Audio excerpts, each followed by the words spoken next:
Hi, my name's Christina Baltais and I'm from Toronto, Ontario. This May 5th to 12th is the Global Millions Missing protest for myalgic encephalomyelitis, and this year I created a photography series called Seasons of ME.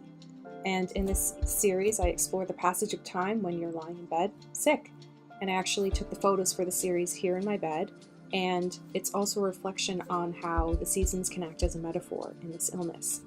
And I created this series to raise more awareness for our community, and I hope at the end of watching this you learn a little bit more about myalgic encephalomyelitis.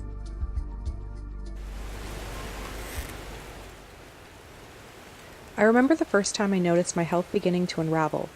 It started with subtle whispers that could be shrugged off.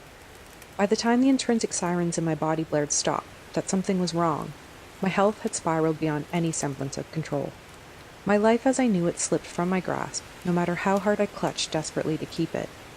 Living became a free fall into the unknown because ME is an illness with no answers or treatment.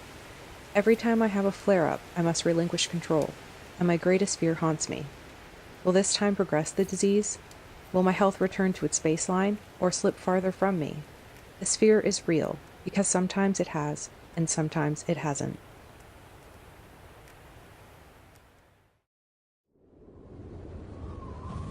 I've had flare-ups spanning days, weeks, months, even years. A heaviness permeates every cell of my body, and movement is rationed for the absolute necessities.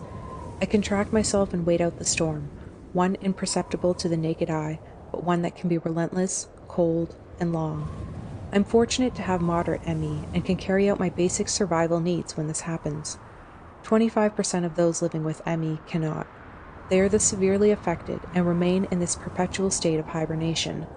The winter they endure daily remains unseen to the entire world because they cannot leave their beds. Beds some have died in from the disease itself, while others have taken their lives to escape it. Still, there are people that continue to this day to deny the very existence of ME. This too has become a part of the storm, a biting wind we have all learned to fight against.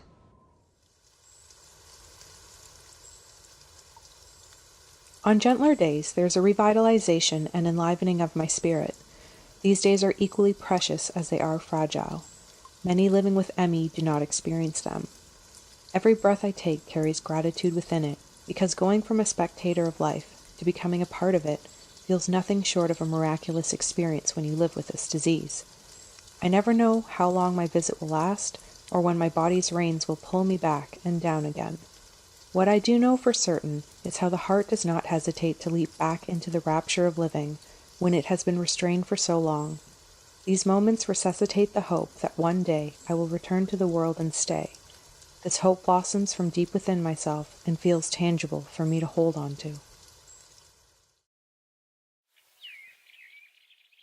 When I think of my future and that of the millions living with ME, I dream of a better quality of life for us all. More importantly, I dream for a cure that breaks the darkness of winter so our summers may return, where the future is a place saturated with choice and not fear, a time when medical doctors recognize the severity of ME and regard it with compassion and offer treatment options at its onset. I want us to live with the freedom of our pasts, freedom one never forgets.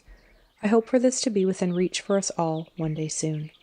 In the meantime, the stream beats within my heart, steady and impenetrable to the depths of winter. If ME happened to me, it could literally happen to anybody. And that's why we need answers, and that's why we need change. To find more ways to get involved in research and advocacy, be sure to check the description box below. I'll put links to the Open Medicine Foundation and the ME Action Network. Thank you so much for watching. Bye.